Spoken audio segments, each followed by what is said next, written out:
Assalamualaikum warahmatullahi wabarakatuh. Hai anak-anak, ketemu lagi dengan Miss Umi di pelajaran Bahasa Indonesia kelas 6.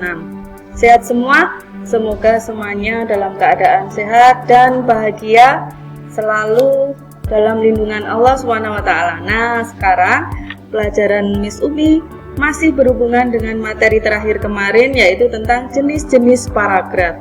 Kalau yang kemarin baru apa saja jenis paragraf dan juga pengertiannya, dan sudah diberi contoh sama Miss Umi.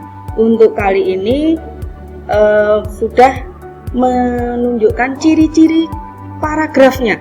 Jadi kalian nanti bisa belajar ciri-cirinya, setelah itu bisa menentukan paragraf apa ini gitu. Nah, sekarang Miss sampaikan ciri-cirinya. Disimak baik-baik ya. Nah, ciri-ciri dari masing-masing jenis paragraf. Yang pertama, paragraf deskripsi, ciri-cirinya adalah 1. Menggambarkan atau melukiskan objek tertentu, orang, tempat, keindahan alam, dan lain-lain. Yang kedua, bertujuan agar pembaca seolah-olah melihat sendiri objek yang ditulis. Lalu berikutnya, ciri-ciri paragraf narasi, yaitu pertama, ada tokoh, tempat, waktu, dan suasana yang diceritakan.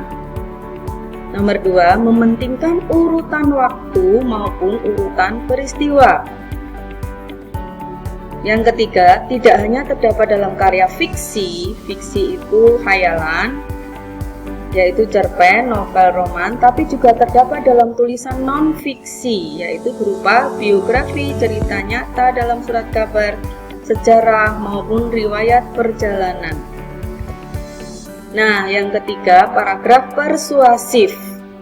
Ciri-cirinya ada fakta atau bukti untuk mempengaruhi atau membujuk pembaca, biasanya terlihat dari kalimat menggunakan kata mari, ayo, kalimat perintah seperti berusahalah. Nah, itu persuasif karena ada sifat mengajak.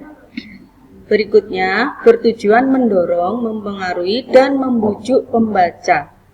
Yang ketiga, menggunakan bahasa secara menarik untuk memberikan sugesti atau kesan kepada pembaca. Berikutnya adalah paragraf argumentasi. Ciri-cirinya bersifat non-fiksi atau ilmiah. Kedua, bertujuan meyakinkan orang lain bahwa apa yang dikemukakan merupakan kebenaran. Yang ketiga, dilengkapi bukti-bukti berupa data, tabel, gambar, dan lain-lain. Nah, itu sudah menunjukkan kalau ada tabel, data, gambar, sudah pasti menunjukkan paragraf argumentasi. Lalu terakhir, ditutup dengan kesimpulan. Berikutnya, paragraf eksposisi. Bersifat non-fiksi atau ilmiah, biasanya berupa laporan. Lalu bertujuan menjelaskan atau memaparkan berdasarkan fakta, dan terakhir tidak bermaksud mempengaruhi pembaca. Itu ya. Nah, contoh-contoh paragraf nanti akan Miss Umi sampaikan di Google Classroom, selain yang sudah kalian dapat kemarin di PowerPoint Miss Umi sebelum ini, itu sudah ada contoh-contohnya. Nanti Miss akan sampaikan lagi contohnya, lalu kalian menebak termasuk paragraf apa yang disampaikan Miss Umi di Google Classroom.